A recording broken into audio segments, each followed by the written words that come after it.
How can a couple effectively balance competing priorities like work and family without neglecting their own spiritual growth? We've already seen that it is about living, thriving relationship that we have with our Creator God. So, I love the word. I truly, truly love the word. But I realize, and this is important, that the word is not an end in itself. It is a means to know the living God. Now, God has revealed himself through his word, and we get to experientially know this God through the scriptures. Again, like we said, not head knowledge, but knowledge that comes out of a relationship that we experience. And we saw that this is actually the definition of eternal life. Many Christians think that eternal life is to exist forever. You know, you have to realize that even those who are separated from God will exist forever in hell. It's not about the quantum of life. It's not about the length of years. It is about the quality of life. John 17:3 says, and this is eternal life, to know God and his Son, Jesus Christ. Now, eternal life is the highest quality of life that can be experienced. Life in all of its fullness and abundance as originally designed by God. And this life is experienced only through an ongoing relationship with our God. Sure, because of sin and brokenness, we do not experience that fullness of life here on earth.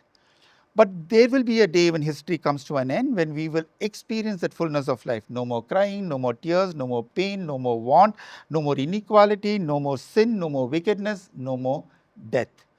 Only worship and service and whatever else God has prepared for those who love him. No, it has not even entered the heart of man, the things which God has prepared for those who love him.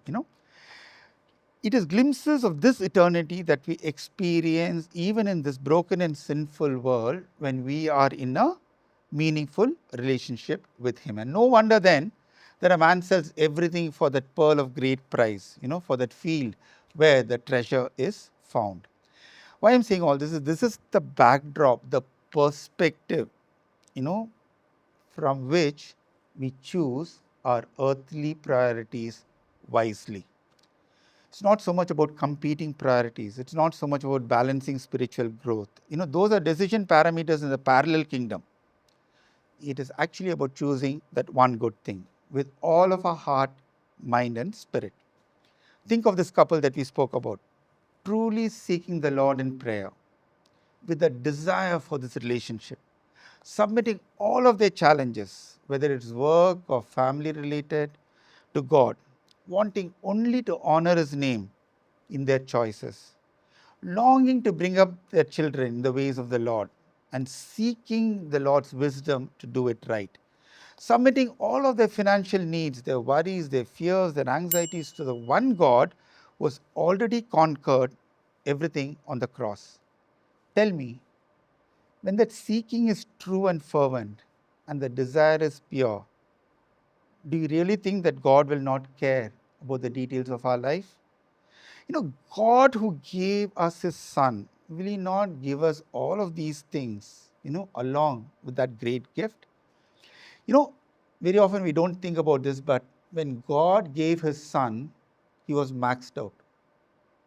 Just imagine the omnipotent God of the universe could give nothing more than this.